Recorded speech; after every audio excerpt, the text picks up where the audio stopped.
अब मेरी बात को थोड़ा सा गौर से सुने। अब आपके टेस्ट स्टार्ट हो गए हैं और मैं इसी दिन का इंतजार कर रहा था जब आपके टेस्ट स्टार्ट हो जाए और मैं आपको बताऊं कि अब आपको आगे से इन टेस्ट में एग्जैक्टली क्या ध्यान देना है। I would request to take out your notebooks or some sticky note or some piece of paper as well as a pen in your hand। सारी इंपॉर्टेंट बातें जो मैं यहां पर बता रहा हूं उसको सिर्फ सुनना नहीं है बल्कि अपने जीवन में उतारना है। Because if you are targeting a rank जो कि बहुत अच्छी हो, जो कि आपको अपने ड्रीम मेडिकल कॉलेज में लैंड करा पाए, देन आपको टेस्ट एनालिसिस कुछ इस प्रकार से करना है जैसे मैं बता रहा हूं। और इस चीज को आप मिस नहीं कर सकते। आप आज का लेक्चर मिस कर दो पर आप इस बात को मिस नहीं कर सकते। बहुत गौर से सुनना। As a mentor, as a guide, as your teacher, as an elder brother, this is the best piece of advice that I can put forth today। इससे बढ़िया मेरे पास आज देने के लिए कुछ भी नहीं। आराम से मेरी बात सुनिए। आज कई बच्चे टेस्ट देकर आए। कईयों का स्कोर बन रहा होगा 550, कईयों का बन रहा होगा 450, कईयों का बन रहा होगा 300, कईयों का बन रहा होगा 200, doesn't matter. The only thing which is constant in all those students is that they need to improve। Even if a student is scoring 700 marks, अगर आपका स्कोर है, लेट से कोई आर स्टूडेंट है, कोई एस स्टूडेंट है, कोई P student है, लेट से यहां पर इसका स्कोर जो है ये आ रहा है 710, तो भी तो मेरे भाई इंप्रूवमेंट का स्कोप है ना। यहां पर आ रहा है 705, तो भी तो इंप्रूवमेंट का स्कोप है। यहां आ रहा है 700, तो भी तो इंप्रूवमेंट का स्कोप है। सिर्फ 720 वाला बच्चा यह बोल सकता है कि भैया मेरे तो पूरे मार्क्स आ रहे हैं, मैं तो संपूर्ण बच्चा हूं। जब तक मेरे 705 710 नहीं आएंगे तब तक मैं इंप्रूवमेंट का स्कोप लेकर के नहीं बैठा हूं। अदरवाइज एक बच्चा जिसका 5 नंबर भी कटा है, क्या वो इंप्रूवमेंट का स्कोप लेकर के बैठा है? बैठा है गुरुजी, एकदम सही बात है। अब इंप्रूवमेंट आएगी कैसे, that is a concern. Improvement कैसे आएगी ये आराम से देखना। जब भी आप टेस्ट देकर के आओ, आज मैंने टेस्ट दिया और टेस्ट की टाइमिंग क्या थी मेरी? टेस्ट की टाइमिंग थी गुरुजी मेरी 2 PM से 5 PM, जस्ट फॉर रेफरेंस। मैंने 3 घंटे में अपना टेस्ट दिया, बढ़िया तरीके से मैंने टेस्ट अटेम्प्ट किया है। पहली बात तो मैंने ऑनेस्टली टेस्ट अटेम्प्ट किया है या नहीं ये बहुत मैटर करता है। ऑनलाइन में अगर मैं टेस्ट दे रहा हूं तो honesty is the best policy, ये मुझे देखना है। अब मैंने समझ लीजिए ईमानदारी से टेस्ट दिया एंड मेरे नंबर बन रहे हैं 450। इन 450 नंबर के बाद what can I improve? What can I improve? बहुत स्कोप है सर। 450 से 550 पे जाना है, 650 पे जाना है, 720 तक जाना है। बहुत ज्यादा नंबर का स्कोप पड़ा हुआ है गुरुजी मेरे पास तो 270 नंबर का स्कोप सीधा सीधा दिखाई दे रहा है मुझे। करेक्ट, एकदम दिखाई दे रहा है सर। अब मेरी बात को गौर से सुने। बच्चे क्या गलती करते हैं? They focus on these 270 marks कि मैं इसको कैसे ले आऊं। You should focus upon these marks also कि ये कैसे आए, ये कैसे आए ये भी देखना है। गुरुजी ये तो आ ही गए हैं, इनमें क्या देखना है? नहीं, मैं समझाता हूं। इनमें से कौन सा एक ऑर्गेनिज्म नहीं है? इनमें से कौन सा एक ऑर्गेनिज्म नहीं है? ऑप्शन 1 पेड़, ऑप्शन 2 ह्यूमन, ऑप्शन 3 पॉर्क्यूपाइन, ठीक है, ऑप्शन 4 चेयर। सर ये तो बड़ा आसान है। चेयर जो है ये एक ऑर्गेनिज्म नहीं है, तो देश का बच्चा बच्चा जानता है। 4 नंबर मिल गए गुरुजी, बहुत खुश हो गए हम। क्या आपको पता है पॉर्क्यूपाइन क्या होता है? ये कौन सीखेगा? This is test analysis. Sometimes you get question from a question. In actual ये 180 सवाल नहीं है, ये 720 अलग अलग प्रकार के मार्क्स है जो आपको जुटाने हैं। 180 सवाल जो है एक्चुअल में इनमें 720 डिफरेंट ऑप्शंस हैं और हर ऑप्शन से सवाल बनाना अगर आप सीख गए तो हर पेपर से आप 720 नए क्वेश्चंस ट्राई कर सकते हैं rather than 180, which will make you very very wise, क्योंकि आप 4x प्रैक्टिस कर पा रहे होंगे बाकी एवरेज बच्चों के कंपैरिजन में। यानी हर ऑप्शन जो आपके लिए बहुत नया है, क्योंकि नीट में ना एक पैटर्न है, अगर आपको पता हो, जो कि आपको पता होगा, नहीं पता है तो मैं बता दे रहा हूं। कई बार ऐसा हुआ है कि पिछले कई सालों के ऑप्शन से एक नया क्वेश्चन बना है। अगर आपने इस पैटर्न को नोटिस किया है तो you will definitely align with me.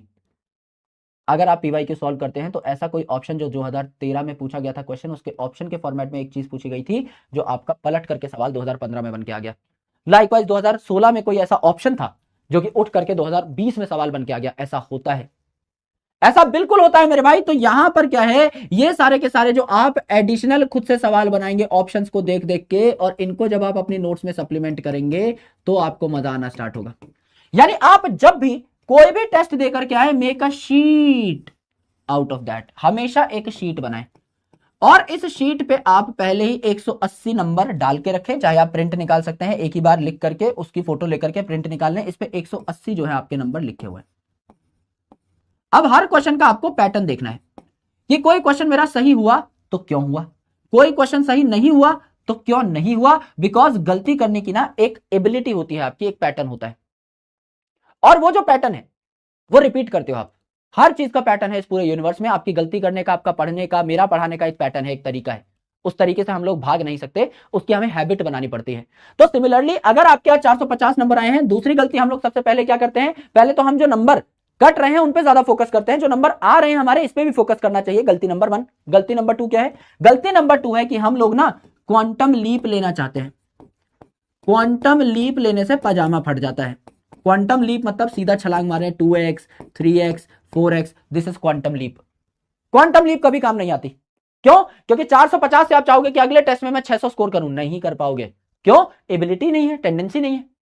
लेकिन अगर मेरे भाई, अगर आप कहें कि 450 से मुझे 460 स्कोर करना है, is it a tough score to cater? बताओ, क्या ये टफ है? कहीं से भी टफ लग रहा है? किसी भी भाई को टफ लग रहा है? सर हमें बिल्कुल टफ नहीं लग रहा। क्यों? क्योंकि 10 नंबर बढ़ाने हैं, 2 क्वेश्चन तो आप एनी हाउ इंप्रूव कर लोगे। समझ लो आपकी शीट में आपने गलतियों का एक पैटर्न लिखा कि सर मेरी ओएमआर गलत भर दी मैंने, समझ लो ओएमआर बेस्ड टेस्ट दिया था मैंने, 3 क्वेश्चन की ओएमआर गलत भर दी, 15 नंबर तो सीधा यहीं से बढ़ सकते हैं। गुरुजी ओएमआर गलत भरने के साथ साथ कुछ मुझसे चिल्ली मिस्टेक हो गई, मैं तो सवाल को ठीक से पढ़ा नहीं, या गुरुजी कोई ऐसी चीज थी जो आउट ऑफ द बॉक्स थी, मुझे समझ में नहीं आई थी क्लास में, बाद में जब मैं रजिस्टर जाके देखा तो मुझे समझ में आ गई। कोई ऐसी चीज थी जो एनसीईआरटी के बाहर थी, अब एनसीईआरटी के बाहर वाले पॉइंट को मैंने नोट कर लिया अपने नोट्स में, अगली बार ऐसा कोई सवाल आएगा तो इसके चीथड़े उड़ा दूंगा, अगली बार सेम गलती नहीं होगी। या मैंने क्वेश्चन में नॉट नहीं पढ़ा, ऑल नहीं पढ़ा, सम नहीं पढ़ा, मोस्ट नहीं पढ़ा, नन नहीं पढ़ा, क्या ये सारी की सारी ग्रामेटिकल मिस्टेक मुझसे हो गई? मैंने रिविजन ही नहीं किया था, मेरी ही गलती है, मुझे याद ही नहीं आया क्वेश्चन, मैं 2 ऑप्शन में कंफ्यूज हो गया। अगर ये आप सारे के सारे रीजन ईमानदारी से लिख दोगे, so there are not more than 7-8 reasons जिससे ज्यादा आप गलती कर पाओ। ये 7-8 रीजंस ही होते हैं जो बच्चे गलतियां करते हैं, इससे ज्यादा रीजन बने ही नहीं है दुनिया में। एक ऑब्जेक्टिव पेपर में इससे ज्यादा गलतियां आप कर ही नहीं सकते। 7-8 प्रकार की गलतियां हैं। गलतियां तो कितनी भी कर लो, -180 स्कोर ले आओ, लेकिन कुछ प्रकार की ही गलतियां हैं जो आप करते हो। यस, अब ये जो प्रकार की गलतियां हैं इसमें से एक प्रकार पकड़ लो, कोई अपना फेवरेट जिसमें सबसे ज्यादा गलतियां हुई कि सर मैं तो रिवीजन नहीं करके जाता। अगर आप हर टेस्ट में सिलेबस पूरा करके जाने लगे, क्या ये 450 आराम से अगले 3-4-5 टेस्ट में 550 नहीं बन जाएगा? खुद ब खुद बन जाएगा सर। अगर आपने सिली मिस्टेक करना अवॉइड कर दिया, हर क्वेश्चन को मार्क कर करके इज्जत से ईमानदारी से पढ़ना शुरू कर दिया, हर वर्ड पे फोकस करना स्टार्ट कर दिया, हर ऑप्शन को देखा, चारों ऑप्शन देखने के बाद ही आंसर लगाना स्टार्ट कर दिया, तो क्या मेरे भाई ऑटोमेटिकली आपका ये 550 से धीरे धीरे 10 टेस्ट बाद 600 नंबर नहीं हो जाएगा? बिल्कुल हो जाएगा। एंड आज के 450 स्कोर से लेकर के आगे एंड के 700 स्कोर के बीच में कम से कम 40, 50, 60 टेस्ट आते हैं। गलती ये करता है बच्चा कि हमें रिजल्ट चाहिए बहुत जल्दी, we are very less patient,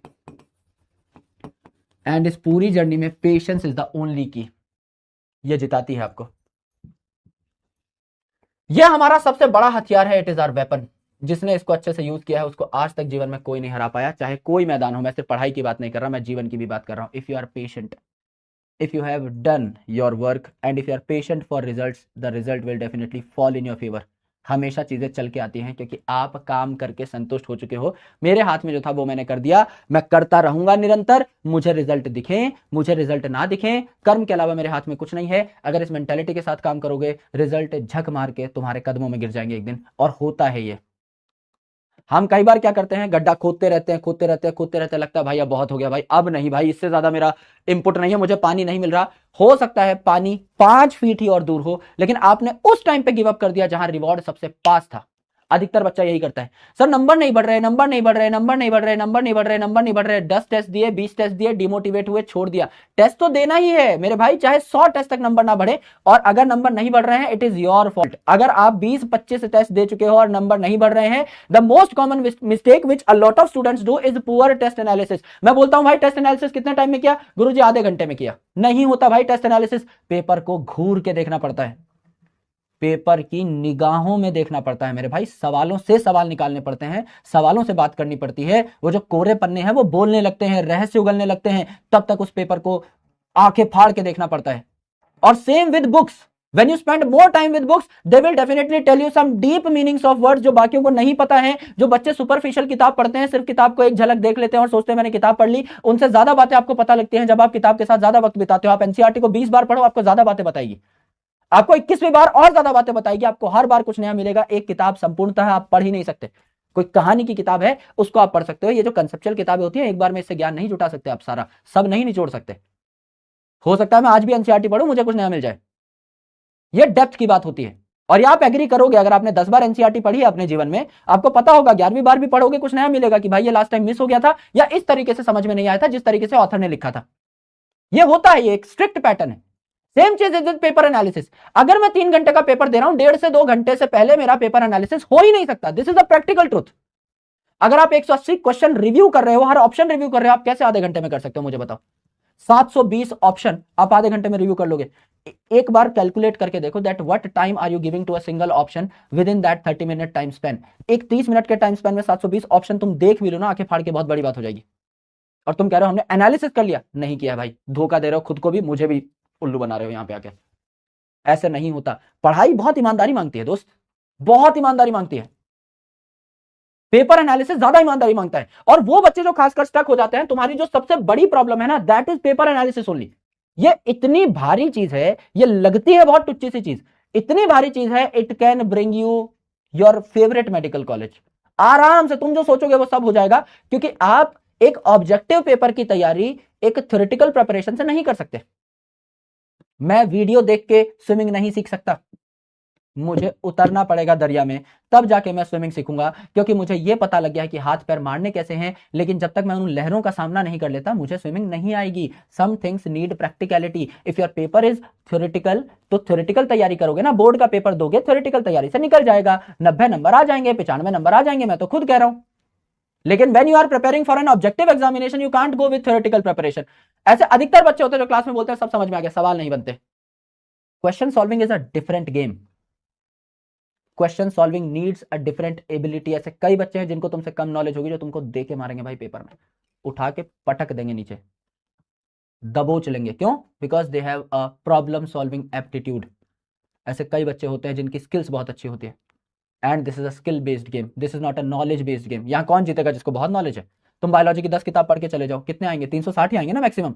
और एक बच्चा एनसीईआरटी को 10 बार पढ़ के भी 360 ही लेके आएगा, और वो बचा हुआ टाइम जो तुमने बायोलॉजी की किताबें एक्स्ट्रा पढ़ने में निकाल दिया, उसको फिजिक्स केमिस्ट्री में लाके तुम्हारे फिजिक्स केमिस्ट्री में धज्जियां उड़ा देगा, और मेडिकल सीट तुम्हारे मुंह में हाथ डाल के छीन लेगा।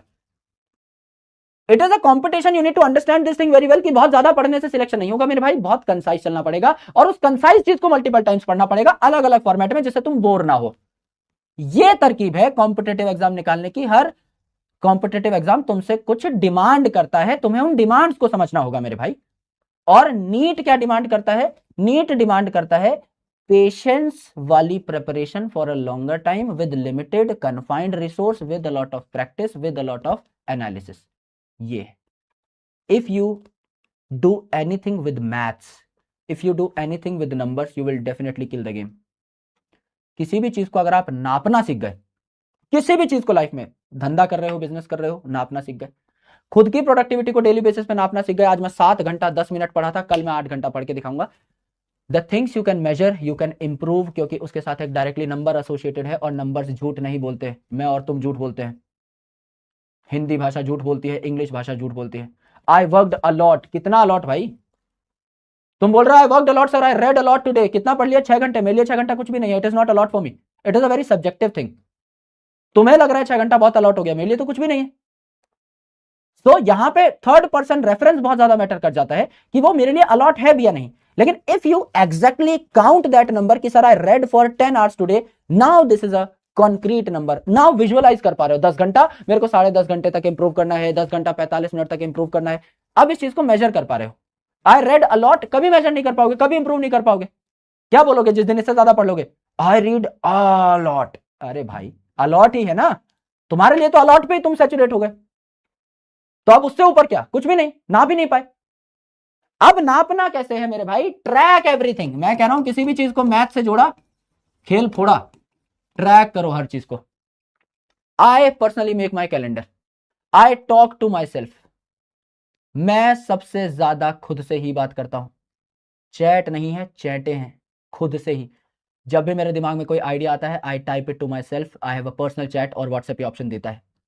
जब भी मेरे दिमाग में कोई थॉट आए, किससे कोई बात कर रहा हूं, मीटिंग में कोई इंपॉर्टेंट पॉइंट्स निकले, या तो मेरे पॉकेट में डायरी होगी या मेरे फोन में वो पॉइंट्स जॉट डाउन होंगे। I have a to do list, I do not have a time table. Time table बना ही इसलिए है कि उसके चीथड़े उड़ाए जा सके, अगले दिन उसके ऊपर नया टाइम टेबल चिपकाया जा सके, इसीलिए पुराने टाइम टेबल को बनाया जाता है। 5 AM वेकअप, कुछ नहीं होना भाई। Make a to do list, मर जाऊंगा लेकिन ये सारे काम करके सोऊंगा, चाहे मेरे रात के 10 बजे काम खत्म हो जाए, फिर उसके बाद घर जाके सुत्ती बाबू, या मेरे रात को या अगले दिन सुबह 3 बजे काम हो, मुझे फर्क नहीं पड़ता। If I have 10 different task in my to do list, I will be doing them all, and this is a better practice because you can iterate that. Time table क्या आइट्रेट करोगे? गुरुजी 12 घंटे पढ़ने का सोच लिया है, मामा जी आकर बैठ गए, मम्मी ने कहा कि बीकानेरी भुजिया बीकानेर से जाकर लेके आओ मामा जी के लिए, भाई हो गया, लग गए टाइम टेबल के? हाँ गुरुजी। लेकिन अगर यहां पर मेरे 5 टास्क होते, अब मामा आए, चाचा आए, 5 टास्क हो गए, मेरे को पता है कल मामा जी आने वाले हैं, मैं 5 टास्क की जगह 3 टास्क की लिखूंगा, इनको लेकिन पूरा करूंगा, संतुष्ट रहूंगा, जीवन में मौज काटूंगा। This is the real game. So कौन से क्वेश्चन गलत हुए ये फोकस करना इंपॉर्टेंट है, कौन से क्वेश्चन सही हुए, क्यों सही हुए, क्या इनमें कोई ऑप्शन मिस तो नहीं हो रहा है, क्या कोई इंफॉर्मेशन लैग तो नहीं है, ये करना ज्यादा इंपॉर्टेंट है। दूसरी इंपॉर्टेंट चीज, कभी भी ये जो प्रोग्रेस है 450 से 500 एक टेस्ट में नहीं आएगी, 40, 50, 60 टेस्ट भी लग सकते हैं 700 नंबर तक पहुंचने में। तो पेशेंस इज द की, रास्ते में टूटना मत, क्योंकि मुझे पता है तुम्हें रिजल्ट नहीं मिलेंगे अधिकतर बार, तो रास्ते में टूटना नहीं है। This is the second thing. तीसरी चीज, लॉन्ग रन सोचो, कभी भी क्वांटम लीप के बारे में नहीं सोचना है कि मैं अचानक से बहुत इंप्रूव कर पाऊं। Always take gradual jumps. हर चीज को मैथमेटिकली काउंट करो, अपनी एक ट्रैकर शीट बनाओ, इस पे लिखो कि कौन सी गलती हुई, क्यों नहीं हुई, everything it will tell you about your pattern. हर चीज को चाहे तो अलग अलग कलर के पेन से लिखना, जिससे पैटर्न्स हाईलाइट होते रहे। चीजों को काउंट करना सीखो, तो आपको इन 7-8 रीजन में से एक एक रीजन पकड़ के उसको 3-4 टेस्ट में सुधार लेना है। तो 7-8 रीजन होंगे, तो अगले 32-33 टेस्ट में आपके सारे के सारे मेजर मिस्टेक्स जो है वो गायब हो चुके होंगे। एंड जब भी आप अपनी परफॉर्मेंस को ट्रैक करेंगे, जब भी आप टाइम टेबल पर रिलाय ना करके टू डू लिस्ट पर रिलाय करेंगे, you will always kill the game. आप हमेशा बाकी बच्चों से बेहतर दिखेंगे। अब एक सच भी सुन लो, वो सच ये है कि यहां पर कई सारे बच्चे बैठे हैं, दबाकर बच्चा बैठा है यहां पर। इन बच्चों में से द सक्सेस रेशियो जो इस चीज को करेंगे एंड तक, दैट इज 1%। ये बात आप भी जानते हो, मैं भी जानता हूं, मैं कुछ छुपाता नहीं हूं। I been a very honest guide since the beginning of my career. मैं हमेशा बहुत सटीक और बहुत साफ सुथरी बात करता हूं, मैं घुमाता फिराता नहीं, मैं कोई इमोशनल गेम नहीं खेलता। ये 1% ही करेंगे तुम में से, तुम भी जानते हो, मैं भी जानता हूं। ये 1% कौन होगा ये आप डिसाइड करोगे आज बैठ करके, मैं नहीं बता सकता। This is you. When I do something, I make sure that I be a part of this 1% pool और 0.1% pool। मुझे 100 में से एक या 1000 में से एक बनना है, मुझे अपने गेम में बेस्ट बनना है। This is my strategy when I enter anything. अगर मैं कुछ कर रहा हूं, मैं सम्मानजनक करूंगा, इज्जतदार करूंगा, वरना मैं नहीं करूंगा। Similarly if you want to come into this game, you please make sure कि एंड तक जाओ, बिकॉज एंड रिजल्ट मैटर करता है। बीच में उतार चढ़ाव सबके आते रहते हैं। अब आप में से कितने लोग सीरियसली इस चीज को फॉलो करेंगे, बिकॉज आज सुन के अच्छा लगेगा, डोपामीन रश आएगा, शुरू के 3-4 दिन फॉलो करोगे, because that consistency is not for all. हर कोई कर ही नहीं सकता। अधिकतर लोग टूट जाएंगे, रास्ते में ही बिखर जाएंगे। उनको ना टूटना पड़े, इसीलिए मैंने ये बात बता दी पहले ही कि ये परम सत्य है कि आपको रिजल्ट नहीं मिलेंगे शुरू में। ये सत्य है, मुझसे आज लिखवा लो। हो सकता है अगले 20 टेस्ट में आपके 10 ही नंबर बढ़े, 15 ही नंबर बढ़े, 20 नंबर बढ़े, लेकिन अचानक से मेरे भाई लाइफ में जब आप बहुत सारे रीजंस के ऊपर काम कर लोगे, अचानक से नंबर बढ़ेंगे, उस दिन तक आपको टिकना पड़ेगा, है ना। जैक मा बोलते हैं, आज कठिन है, कल ज्यादा कठिन है, परसों सुनहरा है, लेकिन अधिकतर लोग कल शाम को ही मर जाएंगे, यानी कल शाम को ही गिव अप कर देंगे। आज बहुत कठोर दौर देखा, कल का बहुत कठोर टाइम देखा, परसों जब फ्रूट्स लेवरेज करने थे उससे पहले ही गिव अप मार दिया।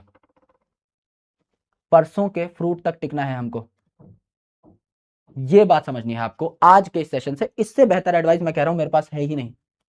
एक ऐसा बच्चा जो नीट की तैयारी कर रहा है, जो कहीं से भी पढ़ रहा है, जो टेस्ट को सीरियसली लेना चाहता है, उसके लिए इससे बेटर पीस ऑफ एडवाइस मैं आज दे ही नहीं सकता कि मैं आपको पेशेंस सिखा दूं और मैं आपको रियल गहराई बता दूं कि चीजें काम कैसे करती हैं। ऐसे ही काम करती हैं, अचानक से रिजल्ट नहीं आते और हम रिजल्ट के पीछे भागते हैं। We should fall for the process. हमें प्रोसेस से प्यार होना चाहिए मेरे भाई। गाना सुनते हो ना, सफर खूबसूरत है मंजिल से भी। यस गुरुजी, ये एकदम सही बात है। You should understand the process well.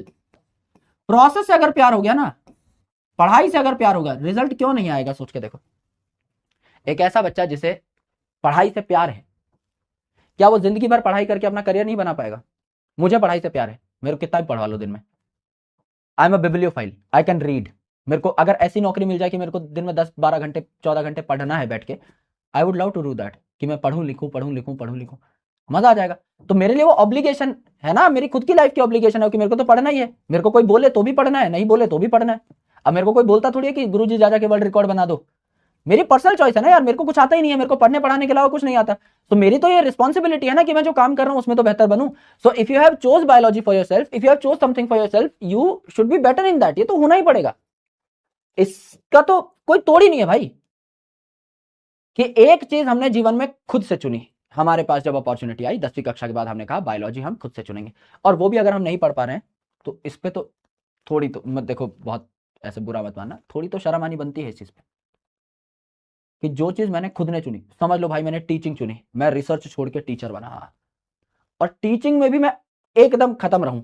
एकदम किसी बच्चे को कुछ समझ में नहीं आ रहा है, ना मैं किसी को इंस्पायर कर पा रहा हूं कि मुझ जैसा बने, ना मैं कुछ पढ़ा पा रहा हूं ढंग से, ना मैं खुद कुछ अपने लिए कर पा रहा हूं। मैंने एक चीज चुनी जहां मैं अपना करियर देखता हूं फॉर नेक्स्ट 40-50 ईयर्स, कि मेरे को पढ़ाना अच्छा लगता है, वहां भी मैं एवरेज रहना हूं। तो मैंने क्या चुना भाई? मैं बाकी जगह तो मैं और खत्म था। जो चीजें हम कॉन्शियसली अनकॉन्शियसली खुद के लिए चुनते हैं, वहां जीतना बनता है। It's an obligation. वहां तो फोड़ो मेरे भाई। यस, बात समझ में आई? थोड़ा ज़्यादा ही ज्ञान हो गया, पर बहुत ज़रूरी होता है, कभी कभी ही देते हैं हम लोग। जैसे अभी कितनी सारी क्लासेस हो चुकी हैं हमारी, लगभग 20 क्लासेस हो चुके हैं। So it's been almost 6 weeks, 1.5 महीना हो चुका है हमें पढ़ते हुए। लेकिन फिर भी हम लोग आज ये बातें कर रहे हैं जो हमें करनी चाहिए एकदम सटीक टाइम पर। अब आपके टेस्ट हो चुके हैं तो आपको ये चीज़ें समझ में आ रही होंगी।